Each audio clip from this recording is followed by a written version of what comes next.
Bueno, ahí puse a grabar la clase de hoy. Hoy nos toca hablar de comercio internacional y me animo a decir que con suerte la clase de hoy debería ser más liviana que la pasada y también más liviana que la próxima y la última, por la temática y por el contenido inclusive y la longitud. Así que me da la sensación de que hoy tal vez terminamos unos minutos antes. Pero bueno, cada vez que pienso eso, inclusive lo digo, termina no cumpliéndose o al sumo es un minuto.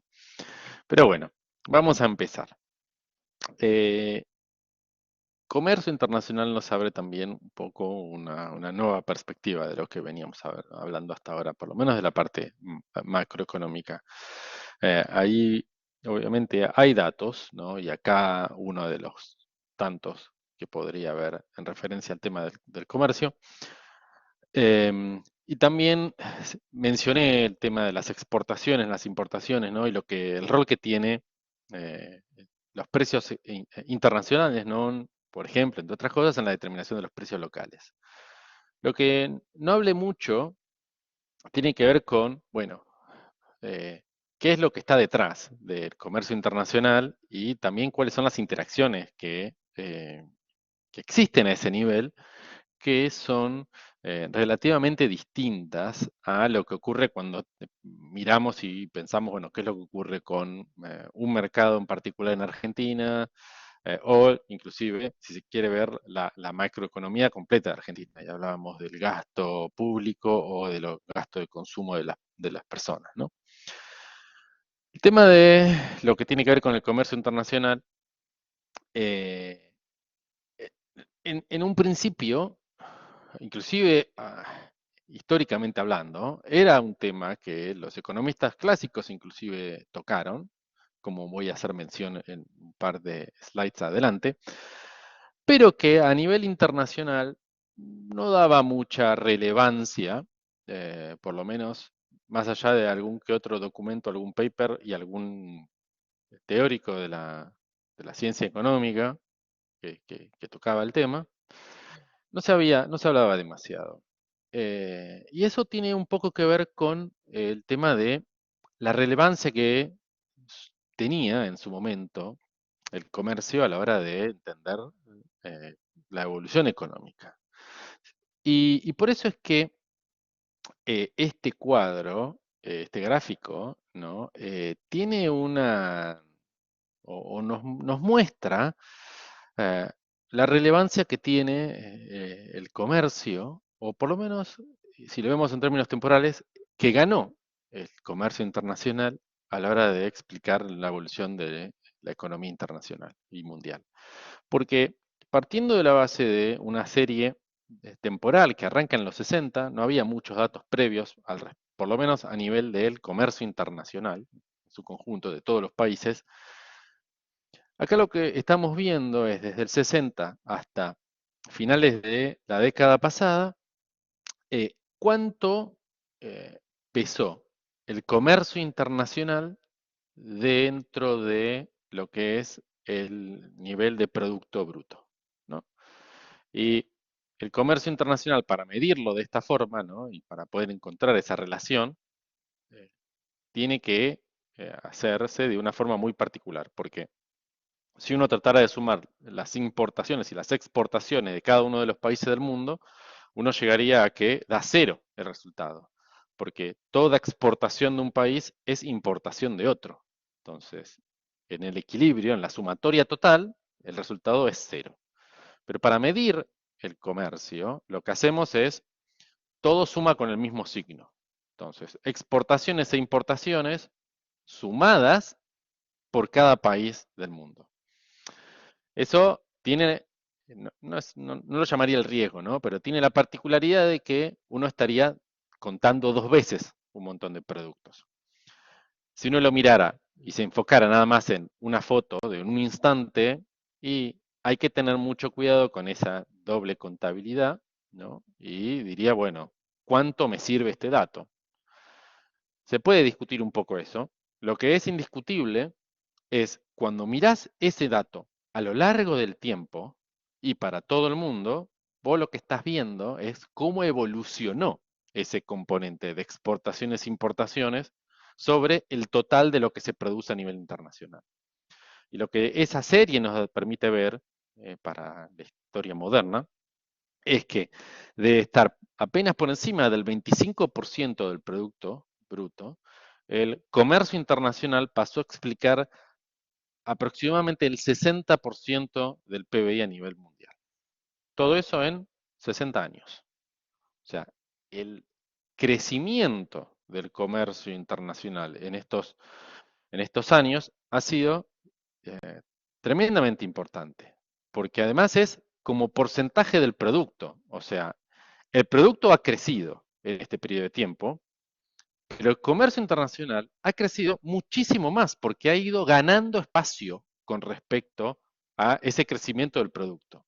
Entonces, ese doble efecto nos habla lo importante que ha sido la evolución del comercio internacional en estos 60 años.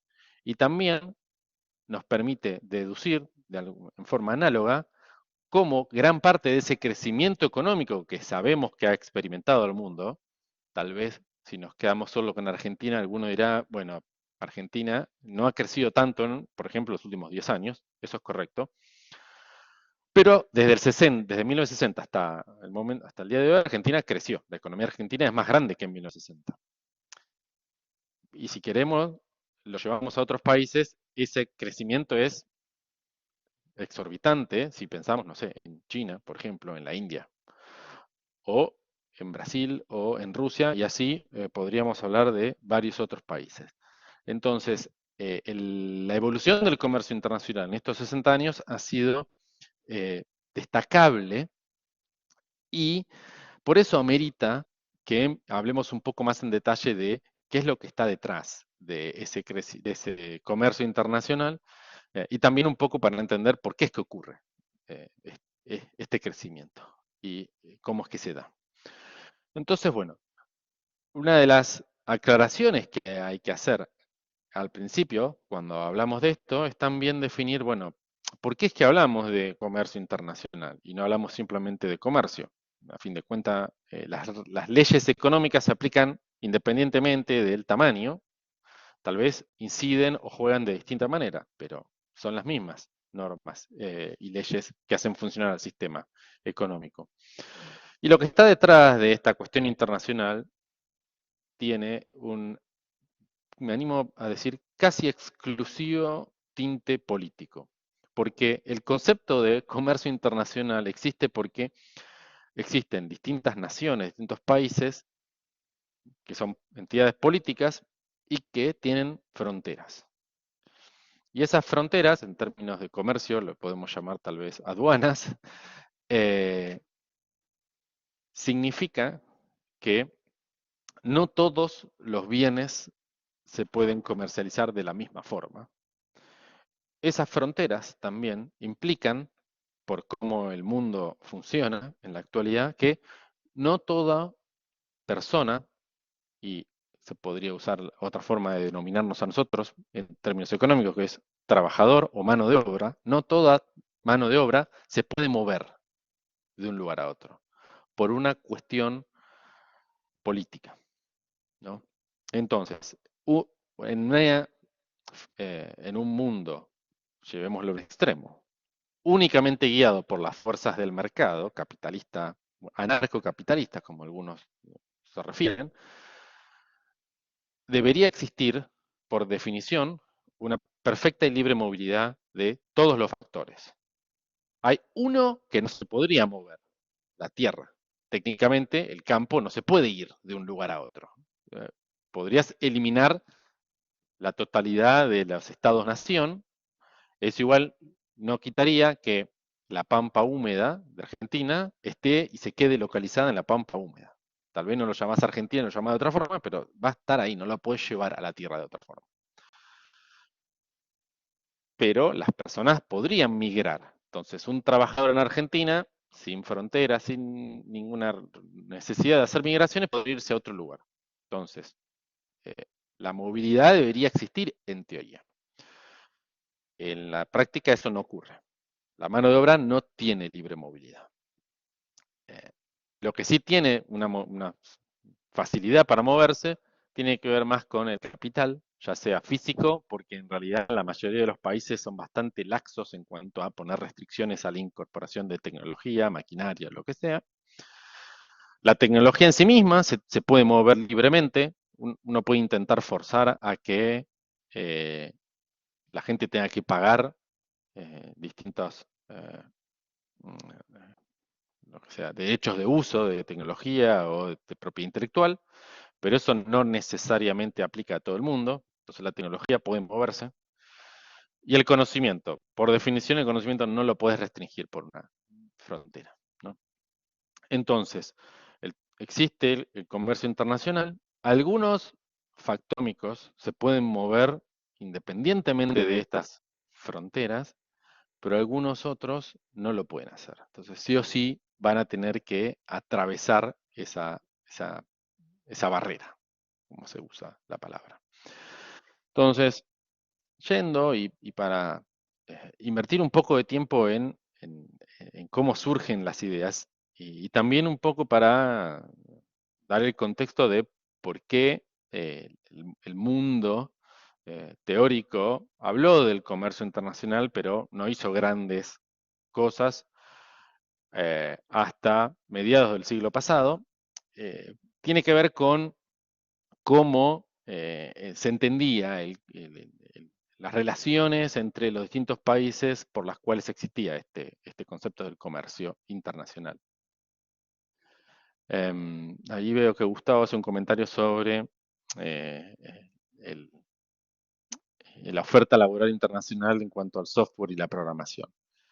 Y claro, sí, todo lo que tenga que ver con estas barreras que pueden imponerse de manera de fronteras, ¿no?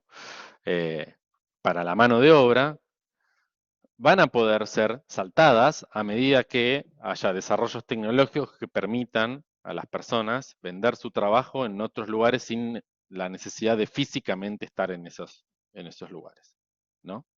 Entonces, es correcto, cada vez hay más profesiones que pueden ejercerse de forma remota, ¿no? Y eso significa que no necesariamente hay movilidad de las personas en carácter de la corporeidad, sino más bien de realizar ese servicio desde cualquier lugar y venderlo.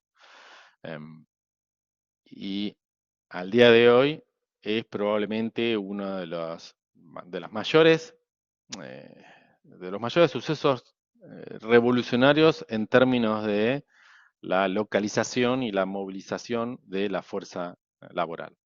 Porque así como lo pensamos y que cualquier persona en cualquier país del mundo puede ejercer su trabajo pensando en desarrollo de software y programación, en verdad está ocurriendo el fenómeno no necesariamente a migraciones internacionales, ¿no? Pero mismo dentro de los países, las personas están localizando en distintos lugares, o lo que tal vez es más problemático, es muchas compañías están empezando a tener problemas para encontrar trabajadores porque se niegan, entre otras cosas, a físicamente ir a la oficina, ¿no?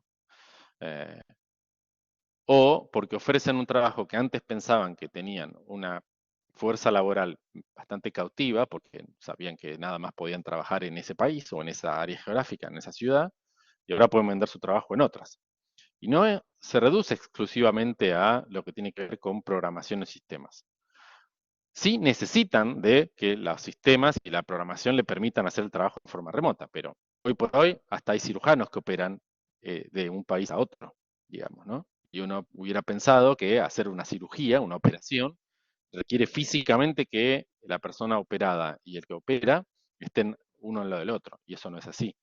Uno puede encontrar especialistas de cuanta área sea, que puede ejercer su trabajo desde cualquier país del mundo. O sea, es un proceso bastante fuerte de cambio de paradigma en cuanto a la posibilidad de movilizar un factor de la producción. Por ahora el factor tierra no se puede mover y yo no sé si eso se va a poder mover en algún momento. Y el capital tiene que estar físicamente en el lugar donde sea necesario que esté, digamos. Una máquina, no sé, una, un pozo de perforación petrolera tiene que estar donde está el petróleo, ¿no? No puede estar en cualquier lugar. Y la máquina que perfora tiene que estar ahí. El que lo opera ya no necesariamente tiene que estar ahí, ¿no? Entonces, hay cosas que van cambiando, otras por ahora siguen estando localizadas geográficamente en el lugar donde tienen que prestar el servicio o el producto. Pero bueno, Profesor, pero no también no se hablaba también que no me acuerdo cuál es la persona que lo había dicho, que este cambio, este tema de que todo se maneje a través de sistemas, también iba a provocar una crisis. Yo no me acuerdo qué autor, qué persona lo habló. Iba a provocar, que hay que pensar que iba a provocar una crisis en cuanto a trabajo, en cuanto a trabajo, que la gente no iba a poder, como que iba a haber, sí, un conflicto ahí en el tema con la demanda laboral. a ver, sí, no, o sea, no recuerdo Yo no me qué acuerdo quién autor era, en sí, lo voy a particular tratar de hace buscar, sí. referencia. Hay muchos autores, o muchas personas, muchos expertos en mercado laboral que en verdad lo que plantean no necesariamente es la crisis del trabajo por el hecho de que no haya empleo en el futuro, o sea, no haya demanda en el futuro, sino más bien el planteo que se hace es eh, hoy, hoy no se sabe exactamente qué es lo que se va a demandar en el futuro. Se sabe que algo se va a demandar, o sea, que va a haber trabajo en el futuro. No se sabe exactamente qué es lo que se va a demandar, porque la hipótesis que se maneja en base a las predicciones de cómo ha evolucionado el mercado laboral en los últimos 10 años es que hay un número, ahora no recuerdo exactamente cuál es, pero algo así como el 50% de los empleos dentro de 25 años hoy no existen, porque Claro, son profesiones que hoy exactamente no hay. hablado. Sí. Entonces, plantear hoy como, bueno, estudien esto porque esto es lo que te va a servir en 25 años, es complejo porque no sabes exactamente cuál va a ser el empleo que va a existir en 25 años. Esa es una de las hipótesis, ¿no? Que se habla. Sí. Pero no es un fenómeno nuevo en términos globales, porque en 1728 nadie hubiera, se hubiera, se planteaban, bueno, eh, ¿cuántas personas van a estar trabajando de fabricantes de vela en 1950? Y ahí hubieran hecho los cálculos y decían, y va a haber, no sé, 2 millones de personas fabricando velas. Claro, vos vas a 1950 y está todo el mundo iluminado con bombitas, ¿no? O algunos LED.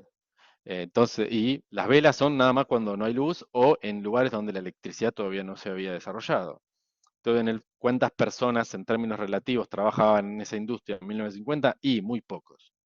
¿Cuántas personas trabajaban en la industria automotriz en 1905? Probablemente 1000 personas en todo el mundo, ¿no? Y hoy es uno de los sectores más grandes económicamente hablando en el mundo.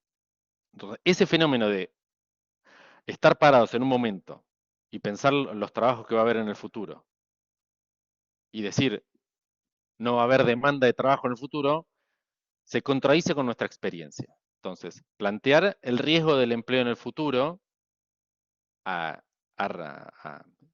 simplificándolo a las empresas o las compañías o las personas no van a tener qué hacer o cómo trabajar, no está alineado con la experiencia de la economía moderna, porque siempre aparecieron nuevas industrias que requerían personas.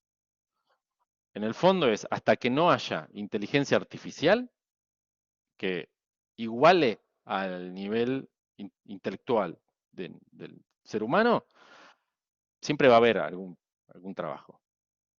Eh, También va a ocurrir que, o por lo menos sería esperable, que la especie humana tenga que trabajar menos en el futuro para poder mantener el nivel de vida, ¿no? Entonces, eso debería ser el trade-off. En el momento en el cual ya no sea necesaria la mano de obra, debería ser porque los robots hacen todo por nosotros. Pero más allá de esa situación de ciencia ficción al día de hoy, en realidad la expectativa es que trabajo siga habiendo. Probablemente no sepamos exactamente en qué va a trabajar el 25% de la humanidad en los próximos 15 años, pero en algo van a estar trabajando, ¿no? Ya, ya hemos hablado sobre el mundo de las criptomonedas, por ejemplo, y toda la plata que mueven y toda la gente que trabaja en ese sector. No existía el concepto del dinero cripto antes de 2014. Más allá de que existía la idea, no existía ni siquiera la idea antes del 2008. Entonces, así está funcionando la economía hoy. Es muy dinámica. Trabajo debería haber. Lo que va a cambiar es cuál va a ser ese trabajo, ¿no? Y sí existe el riesgo de que gente que ha estado 20, 30, 40 años en una industria vea que esa industria desaparece. Y ahí va a ser una pregunta para todos, es cómo se reinsertan. Yo no tengo Claro, esa respuesta, obviamente, ¿no? claro, Pero, eso es lo difícil, bueno, porque, claro, por ese lado yo digo, porque la gente va a tener que estar a la altura de las circunstancias y tener capacitación y la gente que estuvo tal vez en una misma empresa tantos años, y cómo se reinserta en el mercado laboral. sí, no, no, la preocupación, en mi opinión, no viene tanto por que desaparezcan empresas en sí mismo, sino el requerimiento de ciertas habilidades, porque la gente tiene habilidades en particular, ¿no?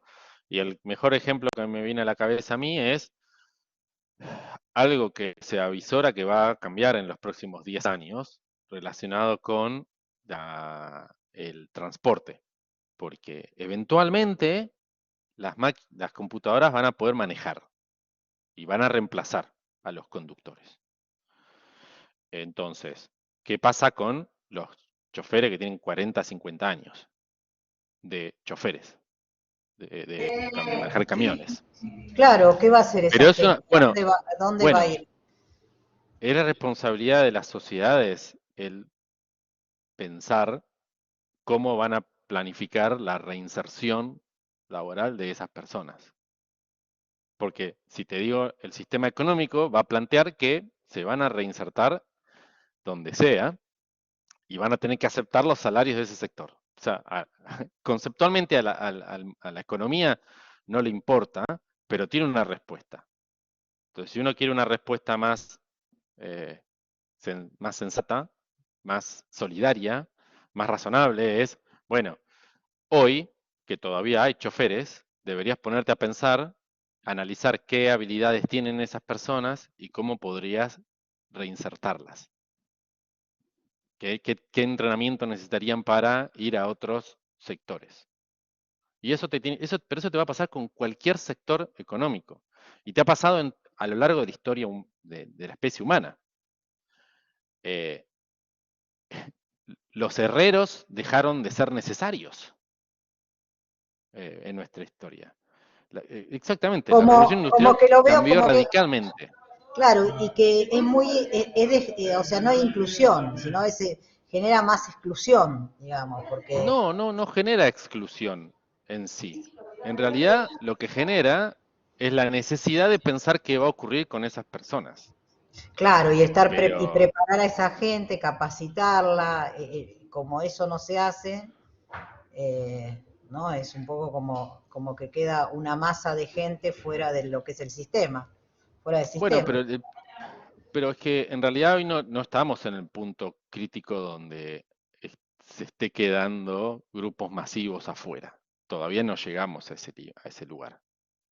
Hay, hay una reconversión, como escribe Elizabeth, continua, porque siempre hay alguna parte de algún negocio que deja de ser útil. Y habilidades que dejan de ser útiles y hay otras que van surgiendo. Está bien, hoy uno de los gremios, por decirlo, ¿no? Más grandes, no el más grande, pero uno de los más grandes es el de los camioneros, por ejemplo, ¿no? que es el que mencioné que eventualmente va a cambiar. Debería ser responsabilidad primero del gremio y segundo de nuestra estructura política el pensar qué herramientas se pueden diseñar de ahora en adelante para empezar a prepararse. Pero hoy por hoy, nada reemplaza a los camiones. Ah, hoy no cambiaron. Va a ocurrir, pero hoy está bien. A ver, María Laura, vos tenés la mano levantada. Sí, gracias. Esto que estábamos charlando es el concepto de futuro del trabajo que la OIT define como la implementación de las nuevas tecnologías, la robótica, la inteligencia artificial, la digitalización dentro de los nuevos puestos de trabajo. El Ujú. desafío es tanto para el Estado como para los sindicatos en cómo formar, capacitar a los trabajadores en esas nuevas tecnologías que transforman puestos de trabajo.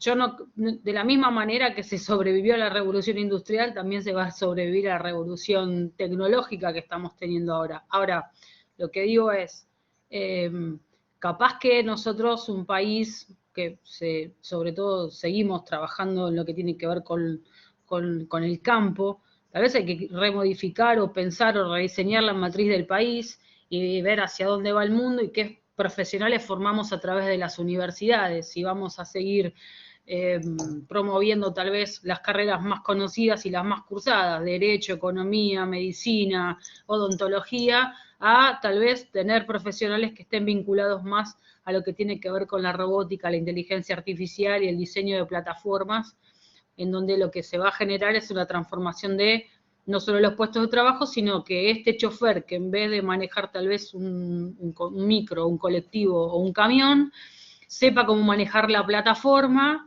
para que pueda manejar ese móvil a distancia. No sé, es lo que pasó con los de los peajes, por ejemplo, que un compañero lo puso en el chat.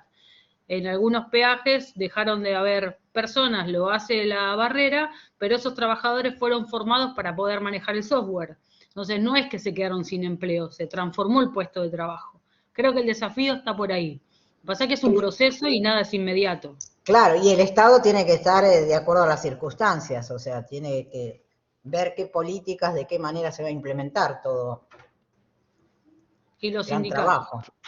Claro. Facundo. Buenas.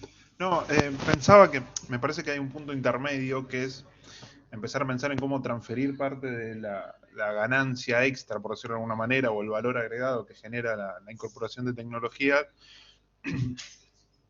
repartiéndola mejor, por decirlo simple. O sea, si vos antes necesitabas dos trabajadores para generar un producto, cierto producto, no sé, y ahora necesitas uno porque compraste maquinaria nueva, yendo a una fábrica, yendo al ejemplo clásico y más simple, ¿no?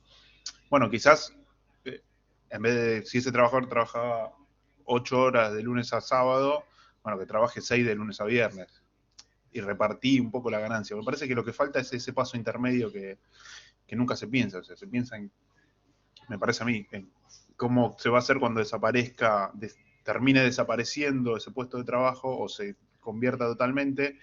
Me parece que hay un proceso para llegar a eso y en ese intermedio, definitiva, si no se analiza cómo repartir ese valor agregado de la tecnología, termina quedando en manos de unos pocos, digamos, y en realidad lo que se termina generando es más concentración del capital, en vez de que sea en beneficio de la sociedad.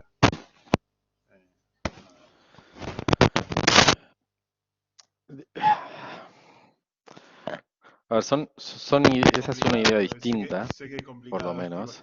pero me parece que es Ma- como un paso intermedio que habría que considerar, que ya se debería estar haciendo y que en algunos países quizás ya lo están haciendo. Entonces, eh, eh, a ver, la mayoría de los casos, de los países por lo menos, lo que opera es diseñar incentivos para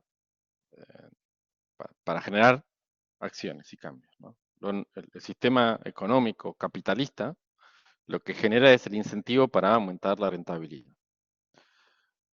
Y como, el, si- como, es, como funciona el sistema, ¿no? Ese beneficio es para el que es el dueño de el bien capital, ¿no?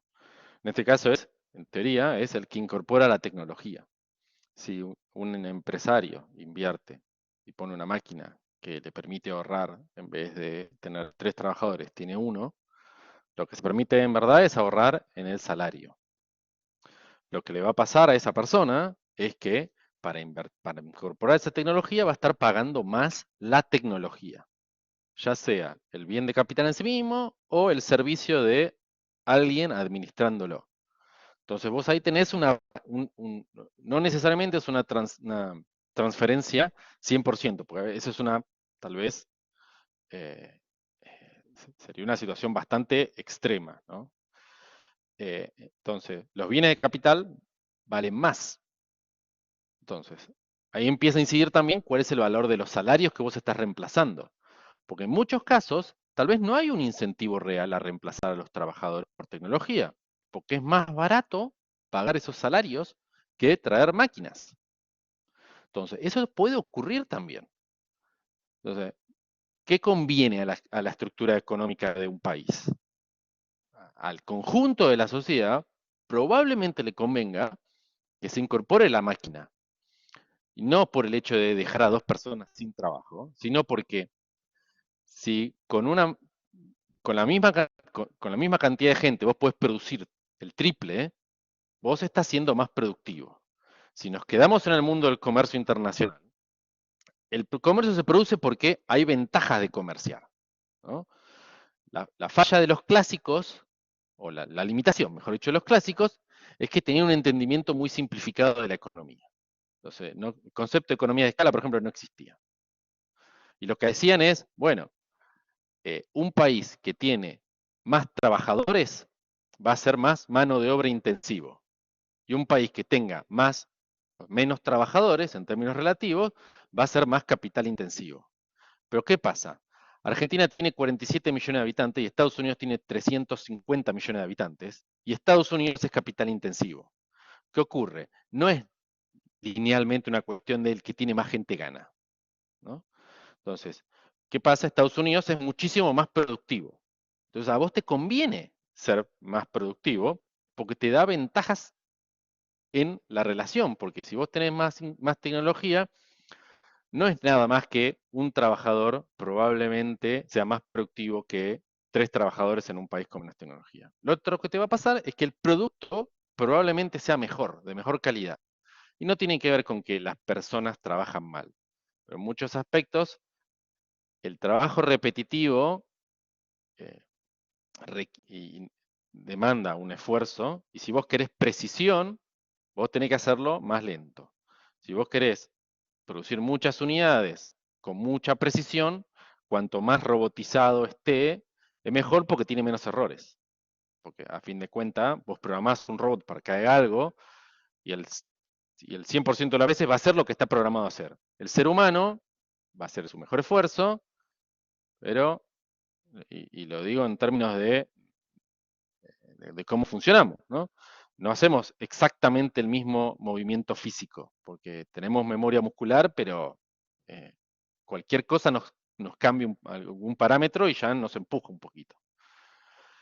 Entonces, eh, existen ventajas de, por ejemplo, incorporar tecnología a la hora de mejorar tu productividad, mejorar tu calidad y mejorar cosas. Entonces, el sistema capitalista, como funciona, es, bueno, vos tenés que tratar de favorecer a que eh, vos ganes más, porque ganamos todos. La discusión de cómo distribuir esa ganancia de todos es intrínseca a cada sociedad y es inclusive muy válida en los sistemas capitalistas, no es algo que existe nada más en las sociedades socialistas. Pero la forma también es importante en que sea un mecanismo que mantenga bien alineados los incentivos de todos los agentes. Porque si la economía nos enseñó algo, es que todos los agentes se mueven por incentivos. Y el mayor incentivo que conocemos al día de hoy es el económico. No digo que sea el mejor, pero es el que mejor conocemos que hace funcionar las cosas.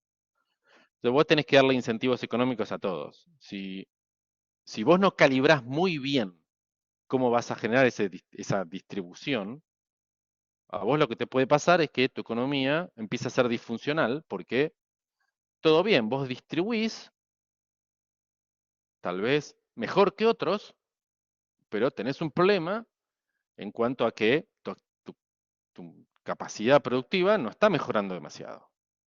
Si recuerdan los datos del coeficiente de Gini, que es distribución básicamente de Argentina, está mucho mejor que Brasil. Está mejor que Chile. Ahora bien, Chile lleva una secuencia de casi 30 años de un crecimiento bastante bueno, a tal punto de que el nivel de riqueza por habitante de Chile, que era bastante más bajo que el de Argentina, hoy es más alto. ¿Qué pasó? Los incentivos de Chile apuntaban más a el crecimiento económico. Los nuestros más a una mejor distribución. Entonces, ¿favoreció el de Chile a que la sociedad en su conjunto esté mejor? Probablemente no, eso es más discutible. El punto está en que los incentivos apuntaban a mejorar los aspectos económicos en un mundo que hoy por hoy es capitalista. Entonces, si en Argentina el foco se hace demasiado en tenemos que trabajar la redistribución, como en realidad ha sido no necesariamente el foco de todo nuestro modelo económico en los últimos años, pero así ha sido uno de los más importantes, especialmente para eh, un grupo político. El tema es que si vos no armás más o menos bien el sistema y los incentivos para todos, podés empezar a tener problemas. Porque si vos quitas bien el sistema de incentivos, eh, la economía va a empezar a funcionar, o sea, la economía va a seguir funcionando siguiendo los incentivos económicos. Pero si las intervenciones del Estado no ayudan, entonces los agentes van a empezar a buscar formas de lograrlo. Y tal vez esas formas son a través de mecanismos ilegales, o tal vez esas formas son, como nos pasa a nosotros, sacando la plata fuera del país. Y si vos no ahorrás internamente y no invertís internamente, tu economía no va a crecer, porque no puede. Si no invertís, no creces. Esa es así no, o sea, es la forma en la que el sistema se va desarrollando. Si no hay si no hay inversión, no digo de traer la última tecnología de algo, pero, y no necesariamente la inversión tiene que ser privada, pero si nadie construye un caño de fibra óptica entre Argentina y el resto del mundo, Argentina no va a tener internet. Es así. Y te pasa con energía eléctrica, te pasa con cualquier cosa. Si vos no invertís, no tenés actividad económica. Entonces, si vos no generás las condiciones para invertir, de vuelta, no significa que las condiciones tienen que ser las que, no sé, eh, libertad de tipo de cambio para todo el mundo, sin impuesto a las ganancias, no es a lo que voy. Lo que digo es, hay que calibrar bien todo el sistema para encauzarlo y dirigirlo a situación en la cual haya incentivo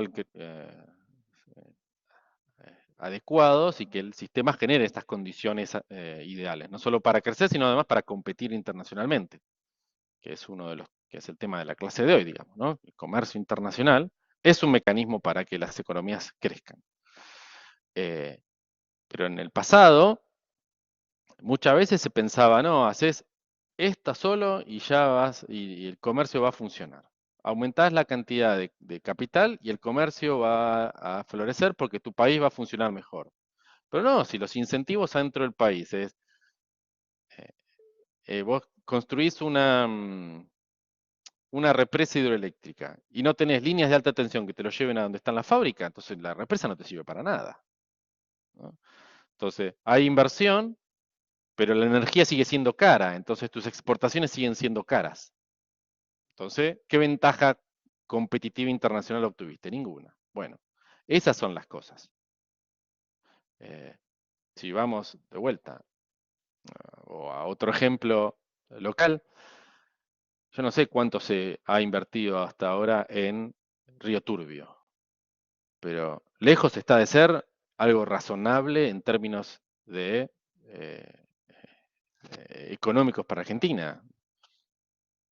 Lo más razonable es poner tu generación de energía al lado de donde se consume. Y no puede ser más distante el poner una central eléctrica al lado de un yacimiento carbonífero en Río Turbio, en Santa Cruz. Es absurdo, porque no beneficia a prácticamente nadie. Más allá de que además es carbón, que es la peor fuente de generación de energía en términos del medio ambiente. Bueno, esas son las cosas que no van a funcionar. Si ahora hablamos en Argentina, yendo el caso, en reducir la jornada laboral a 4 días, pero Argentina tiene otros problemas de competitividad, si se quiere, que resolver. O mejor dicho, hoy Argentina, en términos competitivos, tiene un salario en dólares, que es lo que lo haría competitivo internacionalmente, muy bajo. Entonces, Argentina ya está barata para el resto del mundo. Si eso no está haciendo que Argentina sea una fuente de productos para todo el mundo, porque la mano de obra es barata, algo más está fallando, porque ya el salario es barato. Entonces, eh, y ahí, Gustavo, vos hablás del Parque Industrial al Sur. Eh, Puede ser, pero entonces vos tendrías que generar las condiciones para que la industria se establezca en Santa Cruz, por ejemplo. Si querés, no querés Santa Cruz, Chubut. ¿Qué industria se puede instalar en esos lugares? Productiva. La verdad, no hay muchas. Porque vos normalmente lo que tratás de hacer es, o sea, ¿qué ventaja te ofrece en comparación con instalar esa industria a 50 kilómetros de la ciudad de Buenos Aires? O sea, ah, te quedas en el AMBA, 13 millones de personas. ¿Cuánta mano de obra tenés ahí disponible? ¿Dónde es el mercado para esa industria? Bueno, el AMBA son 13 millones de potenciales consumidores, ¿no? Bueno, el transporte. ¿Cómo haces para llegar a desde Río Turbio, que no está en la costa? Te voy a decir, tenés que hacer, ¿qué son? 360 kilómetros, ¿no? Más o menos, desde Río Turbio hasta el Atlántico. O si no, te tenés que ir para Chile, ¿no? Y cruzar la cordillera. Entonces, ¿qué ventaja de transporte tenés ahí? Pocas. Hoy por hoy, en realidad, se sabe que eh, el complejo productivo de Tierra del Fuego es ineficiente para el país. Porque tiene costos muy altos, porque la logística es cara, especialmente si no la haces por mar. En todo el mundo es cara si no la haces por mar. Y además, ¿cuál es la segunda más barata? Es el tren. Y por más de que tengamos una de las redes ferroviarias más extensas del mundo, está, uno, en pésimo estado, dos, no lo usamos para el transporte de productos, prácticamente. Entonces, bueno, tenés que hacer todo eso antes de pensar, bueno, ¿nos va a servir instalar una central en algún lugar? O sea, tenés que encadenar todo eso. No es algo sencillo y requiere un montón de inversión de vuelta. ¿Y quién va a invertir en Argentina en este contexto? Probablemente pocos. Entonces, la clave en términos de dónde se va a invertir y por qué un país exporta o no es si es económicamente rentable hacerlo. Y en un mundo, porque no digo nada más Argentina, en un mundo que es capitalista, vos tenés que dar los incentivos para que los capitalistas quieran hacerlo. Porque si no lo hacen ellos, lo tiene que hacer el Estado. Y ahí estamos hablando de, bueno, el Estado lo tendría que hacer. ¿Y cuántos estados en el mundo estoy hablando? ¿Cuántos estados en el mundo son productores de bienes? Pocos. Especialmente si hablamos de eh, a nivel de, son grandes competidores internacionales, ¿no? En términos de servicios es más común, porque si ahí incluimos servicios públicos, Ahí hay un montón de estados que lo hacen. Y no digo que el Estado sea malo para Astra, ¿no? No ese es el punto. Em, el tema está en, bueno, tiene que tener todo el conocimiento y la capacidad para hacerlo. Y hoy por hoy el Estado argentino no cumple esa función. No digo que no tenga los recursos para hacerlo, pero no, o sea, eh, yo- nadie salió a decir que el Estado argentino tiene que dedicarse a producir automóviles, por ejemplo. No, no, no lo hace. Y yo no creo que lo tenga que hacer, no hay una necesidad de que lo haga. Que facilite las condiciones es otra historia, ¿no? Pero eso no está mal y eso es lo que han hecho un montón de países. Porque en realidad eh, hay razones para pensar que aún a nivel internacional hay ciertos contextos que favorecerían, por ejemplo, que Argentina se enfocara en algo, ¿no? Entonces, mismas teorías del comercio plantean que las modernas, por lo menos, ¿no? No es lo mismo los productos que vienen de distintos lugares. Entonces, ¿qué es lo que puede hacer Argentina y qué es lo que ha hecho Argentina, ¿no? Bueno, el vino argentino invirtió en la marca país. Argentina tiene ventajas para producir vino de el suelo, del clima en una zona en particular, que hace que el vino sea de alta calidad. Entonces, bueno, aprovecha eso. El litio, por ejemplo, acá lo menciona Darío. Bueno, los recursos naturales claramente están físicamente localizados en algún lado, entonces los países pueden aprovechar eso. Argentina tiene mucho litio, junto con Bolivia, un poco con Chile también. Eh, y uno de los temas que podés exportar cuando vos estás hablando de metales, de minerales, es, bueno, hay países que tienen abundancia de esos minerales, entonces los van a poder exportar mucho más que otros países. Bueno, Chile aprovechó eso con el cobre. Chile es el principal exportador de cobre del mundo. Es el único, no, pero es el más importante, porque tiene una exorbitante cantidad de cobre. Bueno, Argentina tiene bastante cobre también, porque son las mismas montañas. Lo que pasa es que no hacemos nada con eso, ¿no? Porque, en parte porque para Chile era mucho más fácil exportar el cobre porque sus montañas están al lado del mar. Nuestra montaña está muy lejos del mar, a menos que lo mandemos para el otro lado.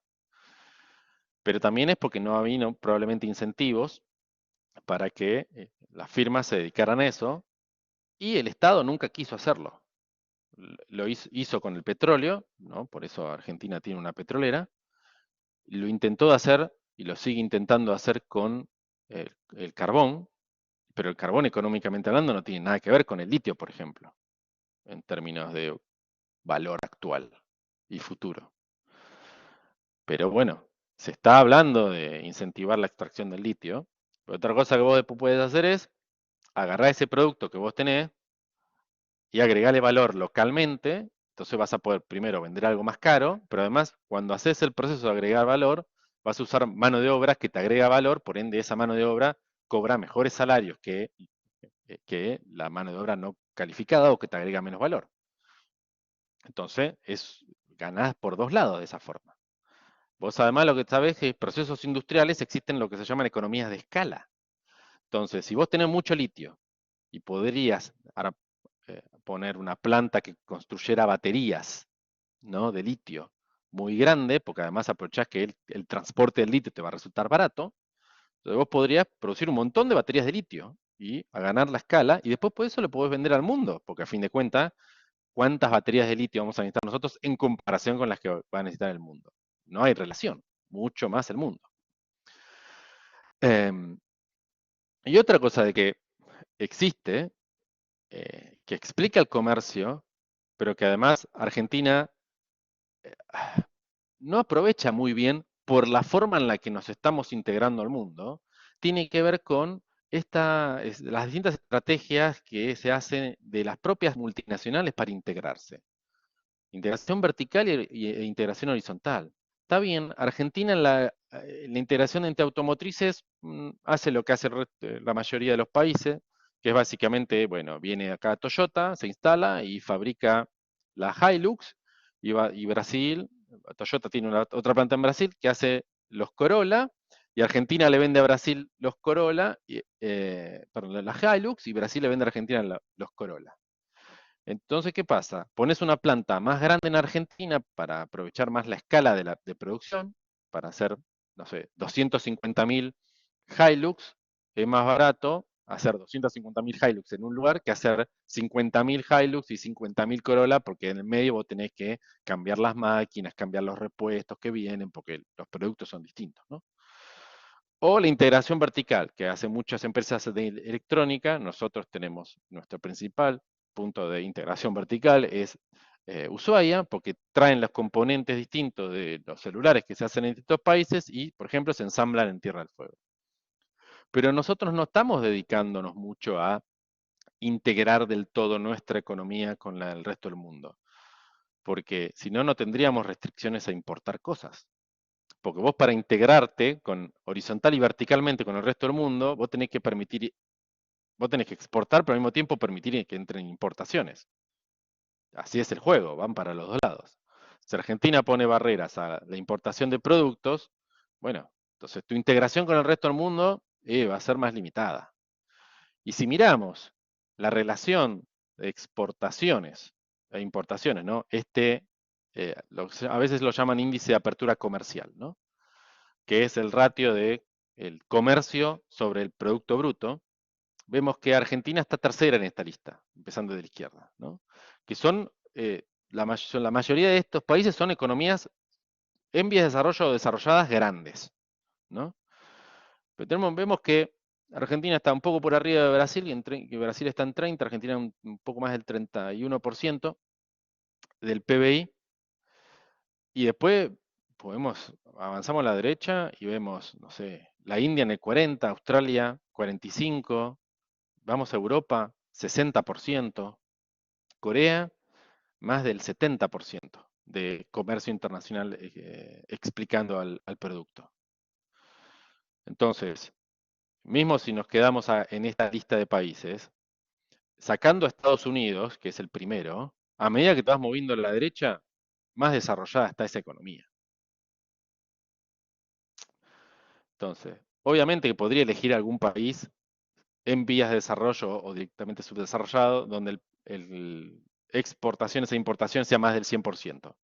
Pero les estaría hablando de un país turístico, una isla del Pacífico, por ejemplo, donde no produce ningún tipo de bien y todo es exportación a través de turismo, porque van personas a disfrutar de la playa y del clima. Pero no es comparable con estos países. Y si aclaro además, la razón de que Estados Unidos tenga este peso del turismo está radicado especialmente en que es la economía más grande del mundo, por lejos, junto con China, y su principal actividad económica es servicios. Entonces, ¿qué pasa? Los servicios normalmente se venden principalmente a tus propios habitantes. Si además de eso hablo de que la economía es la más grande del mundo, por ende, la mayoría de los servicios los consumen directamente ellos, porque es la economía más grande. Entonces, ¿por qué el comercio internacional es chico en Estados Unidos? Y porque es tan grande su tamaño que en verdad la economía del mundo está explicada por su consumo interno. Entonces, es irrelevante el resto del mundo para Estados Unidos. Un poco lo mismo pasa para China. Pero el resto de los países son mucho más chiquitos. Entonces, en verdad, el tamaño del comercio exterior de Brasil y de Argentina está desalineado con lo que debería ser economías de un tamaño similar. Porque está bien, Italia es más grande, Turquía es más grande en términos económicos, pero Turquía no es mucho más grande. Sin embargo, tiene una economía más abierta. Obviamente, lo que pasa en los países europeos es que hay mucho comercio entre ellos, porque son parte de la Unión Europea. Bueno, el Reino Unido ya no lo es más. Pero bueno, sus economías están bastante integradas. Y eso no es malo. No es malo la existencia del comercio internacional. Los puntitos están representando acá lo que sería el promedio ponderado de los aranceles, ¿no? Las tarifas a las importaciones. Y aquí es donde vemos un poco la explicación, una parte de ella, de por qué Argentina y Brasil son países tan cerrados. Y es porque tienen aranceles más altos que el resto. Eso desincentiva a las importaciones, pero también desincentiva las exportaciones, porque no podés encadenar productos internamente y después exportarlos. Em, Gustavo comenta la crítica al Mercosur de que no pudo crecer como bloque económico. Yo creo que hay muchas críticas que se le han hecho al Mercosur. El hecho de que no haya podido crecer como bloque económico es una crítica muy válida. Yo creo que es multidimensional el problema del Mercosur. Eh, Creo que inclusive el mayor problema es que el Mercosur en sí mismo no ha podido crecer. Las economías de Brasil y Argentina son de las que han performado peor en los últimos 15 años. Entonces, si las economías les va mal, bueno, al bloque en sí mismo no le va a ir mejor y al resto del mundo tampoco le va a interesar demasiado eh, incluirlo e integrarse con el Mercosur. Pero después hay otras cuestiones también más macroeconómicas, ¿no? Del bloque en sí mismo. Bueno, pero para seguir y entrar un poco más en detalle de, de- de- de cuáles son los instrumentos que operan sobre el comercio internacional, estas son todas cuestiones políticas, digamos. Todos estos elementos que están listados acá, o barreras, o acciones, o estrategias, son todas políticas. Las primeras dos son barreras aduaneras, digamos. Uno son los aranceles, que es poner un porcentaje y ya está, es bastante sencillo, ¿no? Es la más común. La segunda es un poco más difícil. Primero de administrar y segundo de administrarlas bien. Porque las barreras pararancelarias es, bueno, es todo lo que no es un arancel, todo lo que no es un impuesto. Y normalmente son técnicas. Nosotros conocemos eh, del lado de nosotros poniendo restricciones técnicas a que ingresen productos, eh, que puede ser mucho o la mayoría de las veces por productos que tienen algún insumo o algún componente que sea algún producto tóxico, que Argentina dice yo no voy a permitir que ingresen esos productos tóxicos. Pero también las conocemos para el otro lado, cuando Europa no quiere aceptar carne de Argentina porque, no sé, hay un brote de aftosa, por ejemplo, esa es una barrera arancelaria, ¿no? Cuando también nos podemos quedar con Europa, podríamos pensar Estados Unidos, cuando Argentina produce tal vez un automóvil que no alcanza un mínimo estándar de seguridad, Europa y Estados Unidos te van a decir, no, ese auto no se puede vender en este país. O sea, autos sin sistema de frenos de ABS no lo puedes vender en Estados Unidos o en Europa. Eso es una cuestión técnica. Entonces, es una barrera comercial.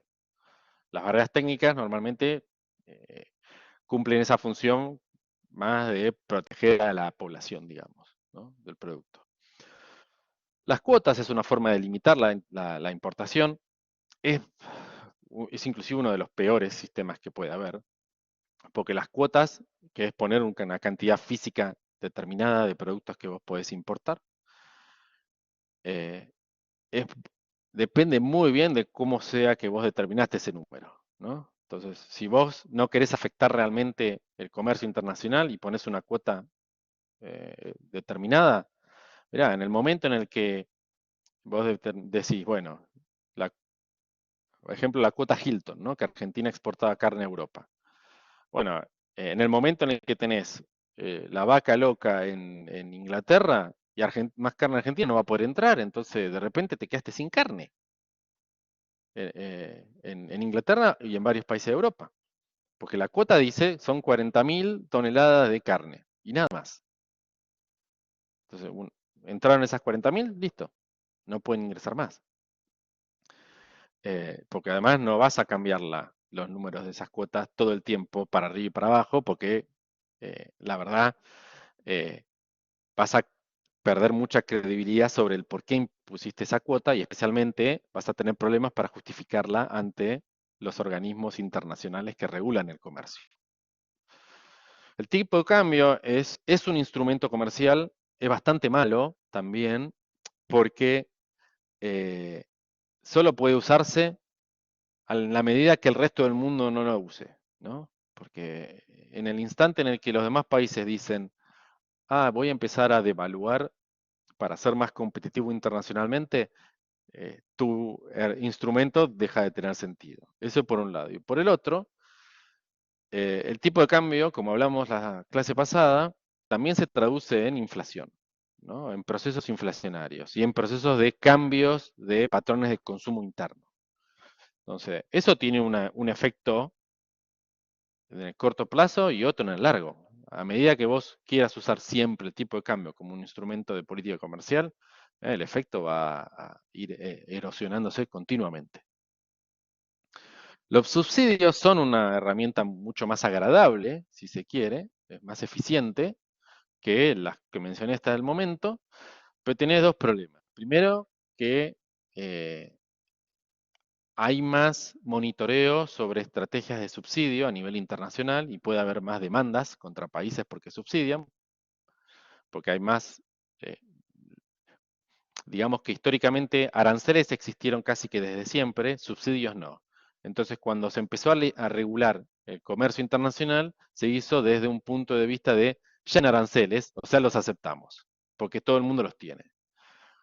Cuando empiezan a aparecer los subsidios, los países empiezan a quejarse porque dice, esto no existía antes, no podés poner un subsidio ahora. Ya está, tenías que haberlo tenido y te lo dejábamos pasar, pero ahora no. Y el otro tema de los subsidios es que tenés que tener cómo financiarlos. Que eso ya es, para países como Argentina, es algo más difícil. La diplomacia es un instrumento, no es muy efectivo porque es muy chiquitito, digamos. ¿Cuánto podés comerciar internacionalmente a través de una comitiva diplomática que va de un país a otro? Más allá de algún logro de una firma de algún tratado de comercio, después es, bueno, a través de la diplomacia puedes destrabar la instalación de una fábrica, de una planta, pero es muy laborioso y es bastante más limitado el efecto. Las retenciones, nosotros tenemos mucho conocimiento sobre ellas, son una estrategia de política comercial internacional. Curiosamente, es opuesta en el sentido tradicional de las estrategias comerciales, que es, no estás incentivando una exportación, sino que la estás tratando de reducir, pero tiene en verdad el objetivo, por un lado, de recaudar, ¿no? Impositivo, obvio, pero además lo que te permite es desacoplar los precios internos de los precios internacionales, porque poner un impuesto a la exportación significa que vos localmente vas a poder venderlo más barato. Y el último instrumento es un mecanismo de protección que existe cuando un país denuncia y acusa a otro de que está generando situaciones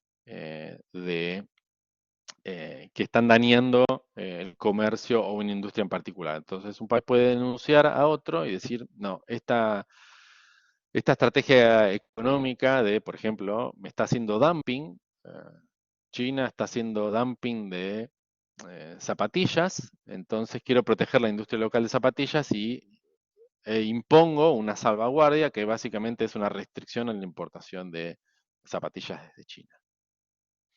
Y si viéramos económicamente cómo inciden algunos de estos mecanismos, y nos quedamos con los más sencillos de demostrar, ¿no? El término de un arancel, la dinámica de un arancel es bastante sencilla en cuanto a que hay un precio internacional, en este caso es el P1, el que está más abajo, y un país decide poner un arancel, entonces hay un nuevo precio localmente hablando, que es P2, que es el precio en uno más el arancel, ¿no?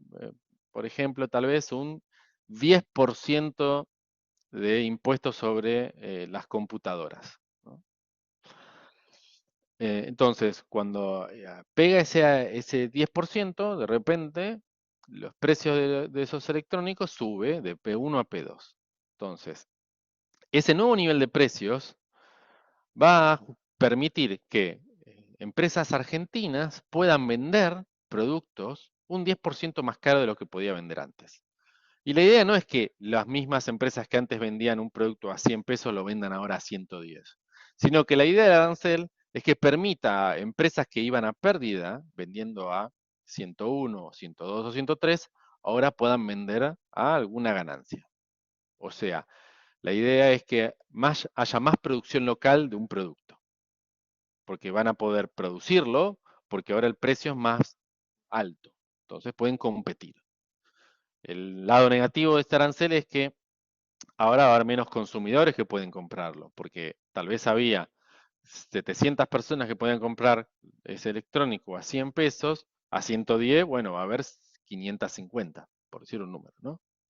Entonces, las cantidades que se van a consumir son menores. Si lo viéramos desde el lado, el mismo ejemplo, ¿no? Pero con un subsidio, y veríamos lo que sucediera si Argentina subsidiara la producción de computadoras, por decirlo, ¿no? Y seguir en ese mismo ejemplo, entonces los productores locales verían ese precio 2, ese subsidio, lo podrían cobrar. Entonces te pueden vender a un precio más alto para ellos porque cobrarían el subsidio. Pero para el lado de los consumidores, seguirían pagando el precio internacional, porque los consumidores pagan el subsidio es para los productores locales, los productores internacionales no cobran ese subsidio, pero venden al precio internacional, entonces los consumidores estarían igual de felices que antes. Entonces un subsidio tiene el costo del subsidio en sí mismo, pero no hay pérdida por el lado de los consumidores. El punto está en que vos tenés que pagar ese subsidio, ¿no? No es fácil. Si ahora viéramos, ¿no? Quedándonos a nivel del comercio, y entendemos qué pasa con los precios de los productos, lo que muestra esta serie son 60 años de términos de intercambio. Y términos de intercambio lo que el concepto refiere es a la relación de los precios de los productos, bienes y servicios, ¿no? Que vos exportás contra los precios de los productos y servicios que vos importás. Entonces, si los términos de intercambio suben, el valor de tus exportaciones en comparación con las importaciones mejora. O sea, vos le estás vendiendo al resto del mundo cosas más caras de lo que el resto del mundo te vende a vos. Y con estos países, lo que observamos es que a partir del 2000,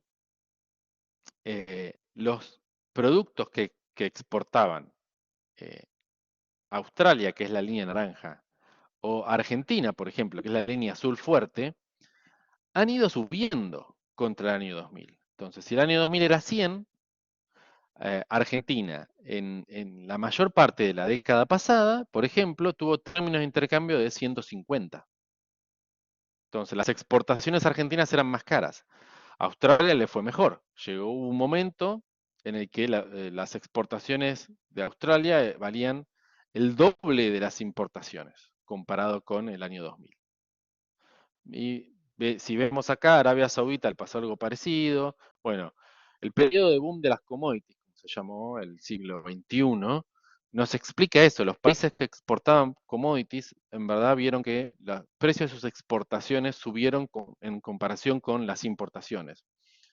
Y el que salió perdiendo en este juego, y en esta selección de países, es Corea del Sur, que es uno de los principales productores de electrónica del mundo. Y en realidad la electrónica le fue muy bien en los 80 y en los 90. A partir de los 2000, en comparación con los commodities, empezó a irle peor. Entonces Corea del Sur vio que sus términos de intercambio han empeorado. ¿Eso significa que la situación económica de Corea empeoró? Para nada. Nadie piensa hoy que la situación económica de Corea esté peor que en el 2020. Yo no sé si la gente pensaría que la situación de Argentina hoy está peor que en el 2020, pero está claro que la evolución de los términos de intercambio no explican necesariamente una mejora o empeoramiento para el país. Simplemente habla de qué pasó con los precios de los productos que los países exportan e importan. Esto también lo que nos dice es,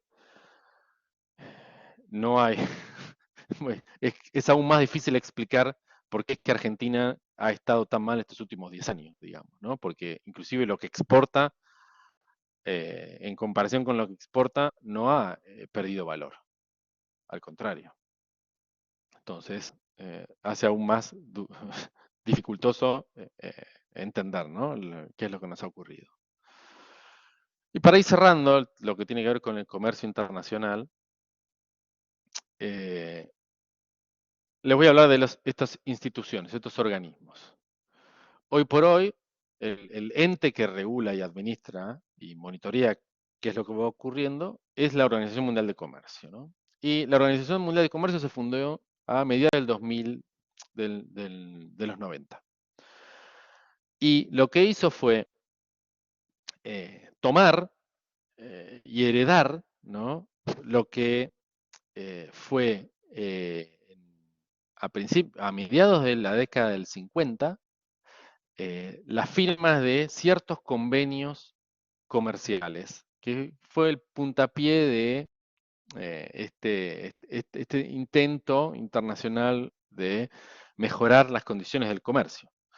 Entonces, la OMC hoy lo que hace es combina, es un lugar donde se van asentando un montón de convenios multilaterales comerciales. El más importante de todos es el GATT, que es un acuerdo global de aranceles eh, y, y que regula el comercio. Entonces, lo que define el GATT, que además es el primer acuerdo grande, firmado creo que allá por los 70, son condiciones generales para que se produzca comercio internacional. Por un lado, por ejemplo, es donde está escrito que los países que son parte del GATT, ¿no?, y que son parte de la OMC, están obligados, por ser ser países miembros, de una vez que un artículo, una importación entra en un país, ese producto tiene que ser tratado de la misma forma que otro. En otras palabras, si alguien importa a la Argentina computadoras marca Dell, ninguna provincia de Argentina puede poner un impuesto a las computadoras Dell, por ser computadoras Dell. No se puede, es ilegal. Porque está prohibido en este GATT, y la OMC se encarga de velar que eso no pase. Entonces, esa es una de las reglas, una de las más importantes para el comercio internacional. Porque si no, los países podrían discriminar los productos aún autorizando la importación. Pagás el arancel, todo, igual podés discriminarlo y no. Bueno, no se puede. Otra de las cosas que establece es que una vez que se definen unas bandas arancelarias entre los países miembros, estas bandas no pueden subir, ¿no? Entonces, lo que ha permitido el GATT es, desde mediados de los 70 hasta ahora, es rondas de negociación multilateral en las cuales los países han decidido, bueno, antes tal vez tenían el arancel máximo de la importación de computadoras del 100%. Bueno, hubo una ronda, todos los países estuvieron de acuerdo en bajar a 50%. Entonces, a partir de ese momento, ningún país puede poner un arancel a la importación mayor al 50%. Y esa progresividad ha funcionado porque han habido sucesivas reuniones en las que los distintos países se ponían de acuerdo y bajaban aranceles.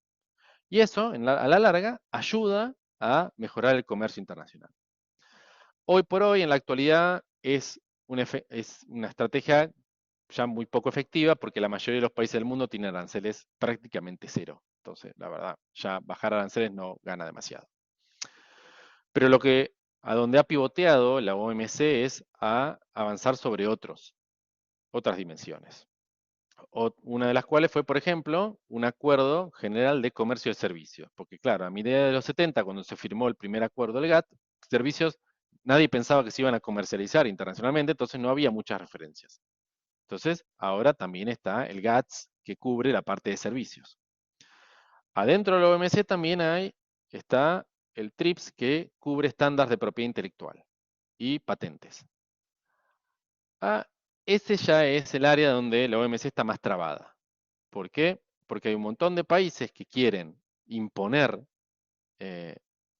leyes de patentes muy restrictivas, y hay otros países, por ejemplo Argentina, por ejemplo la India, por ejemplo China, que no quieren leyes tan restrictivas. Piensen en el mundo de la medicina y las leyes de genéricos, por ejemplo.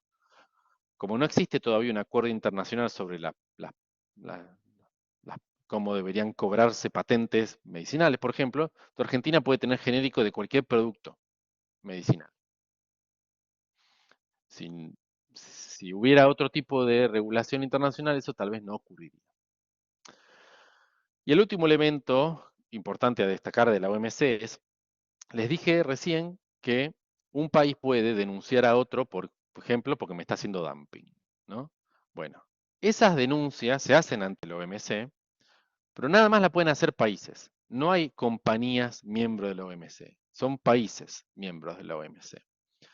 Entonces, cuando hay conflictos de comercio internacional, nunca puede haber una empresa siendo la principal participante de ese conflicto. Siempre van a ser países. Eso, por un lado, le da un poco más de entidad a los países a la hora de discutir, le resalta mucho más lo político también, pero por sobre todas las cosas, también complejiza la resolución, porque en verdad son países contra países los que están peleando en la OMC, que no es lo mismo que un país contra una empresa a la hora de tal vez obtener un resultado.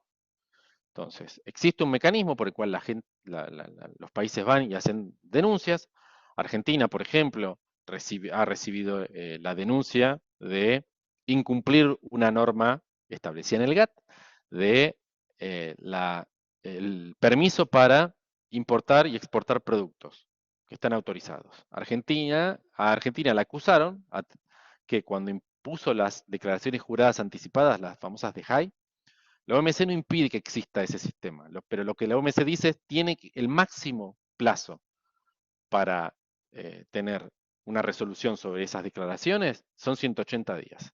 Argentina impuso eso como un mecanismo para evitar la importación de producto y después no cumplía con los 180 días de plazo. Entonces un montón de países, más de 20 países denunciaron a la Argentina porque incumplía con los 180 días de plazo.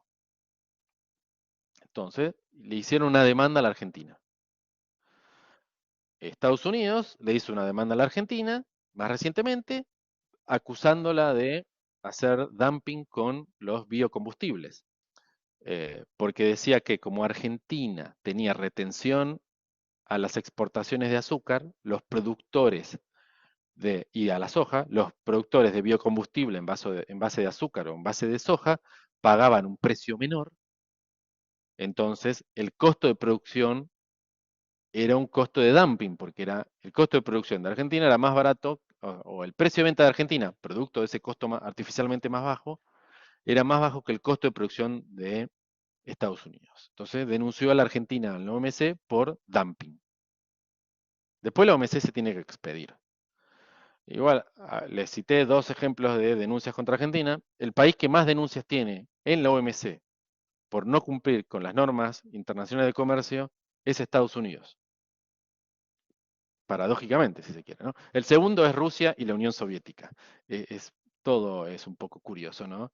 Pero lo más interesante es que el país eh, más defensor del sistema capitalista de libre mercado ha sido el más denunciado por incumplir las normas de la OMC. Pero bueno, existe adentro mismo de estos acuerdos una gran excepción a tratar al resto del mundo de forma igual, o por ejemplo al principio de la nación más favorecida, que básicamente dice, si vos firmás o le das un beneficio de aranceles nulos a los automóviles de Francia, vos le tenés que dar el mismo beneficio de aranceles a los automotores de todo el mundo, porque así funciona el comercio internacional. Lo que también existe es una cláusula que permite un montón de otras cosas, que es, bueno, esto es así, excepto que vos lo que tengas intenciones de establecer por ejemplo, una unión aduanera, cuyo caso vos le vas a dar un montón de beneficios a un país que no se los querés dar a otro, y eso está permitido. Ergo, la Unión Europea puede existir porque existe un montón de principios de la Organización Mundial del Comercio, y hay uno que dice, pero vos no tenés que cumplir con todo esto si vas a hacer una unión aduanera, por ejemplo. Y otro agujero legal es que un país desarrollado quiera darle un beneficio comercial a uno en vías de desarrollo. Entonces lo que la OMC permite es, bueno, vos Estados Unidos podrías firmar un tratado de libre comercio con Guinea Ecuatorial porque vos tal vez tenés la intención de favorecer el desarrollo económico de Guinea Ecuatorial. Entonces le das beneficios impositivos que no querés darle a Francia, ejemplo, ¿no? Entonces, así como existen un montón de restricciones y de entre qué cosas se pueden hacer y qué no, también existe un gran agujero legal que permite hacer otras cosas. Siempre y cuando no se abuse, las demandas entre países no son tan abundantes. Y entonces el comercio internacional, para ir cerrando, como resumen, les dejo estos puntos, ¿no?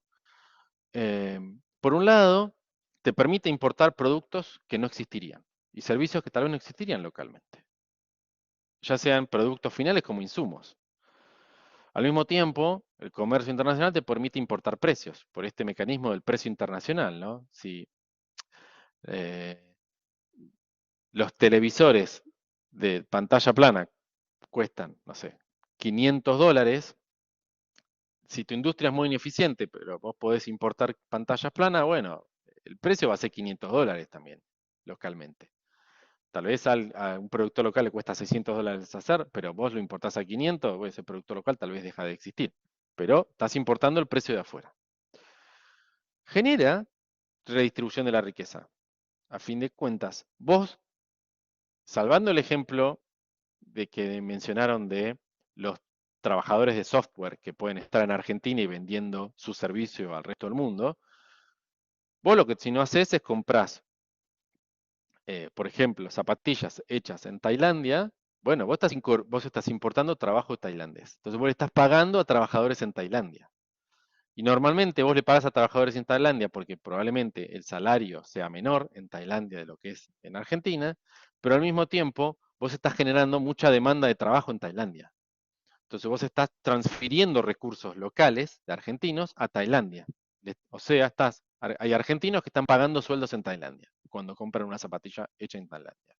Entonces vos estás redistribuyendo de un país argentino que en ingreso per cápita el nuestro es más alto que el de Tailandia. Entonces vos estás transfiriendo riqueza de Argentina a Tailandia. No digo que es el ideal de redistribución de riqueza, pero algo de redistribución de riqueza existe. Vos estás generando oportunidades para aumentar la productividad interna, porque vos aumentás la competencia. Cuando vos importás y exportás productos, estás compitiendo a nivel internacional. Competir significa, entre otras cosas, que vos tenés que ser igual de productivo que otro, porque si no, ¿qué ventaja vas a tener vos? Más allá de que una parte puede ser que tus salarios sean más bajos, pero otra parte es que para seguir compitiendo no solo alcanza con los salarios más bajos, porque en algún momento tus salarios van a empezar a subir.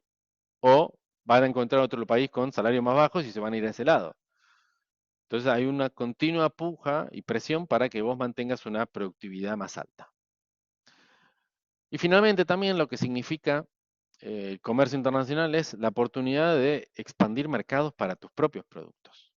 Porque no solo en un contexto de hay una crisis económica local, no puedes vender localmente, los vendes afuera, sino también vos podés, si pensás en el mercado internacional, podés enfocarte a producir con una escala más grande que tal vez te haga más productivo.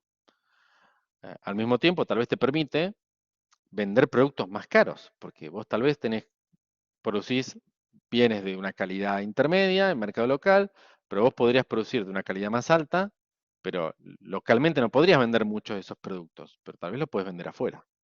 Entonces te expande mucho los mercados. Y un poco, como mencionaba antes en el primer punto, te puede diversificar la fuente de insumos para esa expansión de mercados ulterior. Entonces, hay numerosas ventajas del comercio internacional. Me animo a decir, hay más ventajas que desventajas. Lo que pasa es que hay que tener precaución en esa inserción e integración internacional bueno, volviendo a uno de los temas que hablamos al principio de clases, bueno, puede tener su costo bueno, perdés una industria entera, tal vez, si vos decís, bueno, quiero competir con aranceles cero en toda mi economía. Entonces, tal vez la producción de textiles sea ineficiente en Argentina y no tengamos que hacer ninguna remera acá. Eso significa que todos los trabajadores del sector textil no van a tener empleo. Bueno, ese es el riesgo más grande, si se quiere, que existe con el comercio internacional. Pero también para eso están esos instrumentos de política comercial que mencioné antes, para, de alguna forma, tratar de amortiguar, apaciguar, disminuir el potencial efecto que tiene, potencial efecto negativo que pueda tener el comercio internacional. Pero como toda estrategia, como todas herramientas de política, tienen efectos positivos y negativos y pueden tener un uso eficiente, efectivo y bueno, y un uso negativo. No hay una única forma de usar todos estos instrumentos, ni certeza de que van a funcionar los mismos en todos los países del mundo. Y con eso cerramos la parte de comercio internacional. Al final me excedí 7 minutos, no lo logré.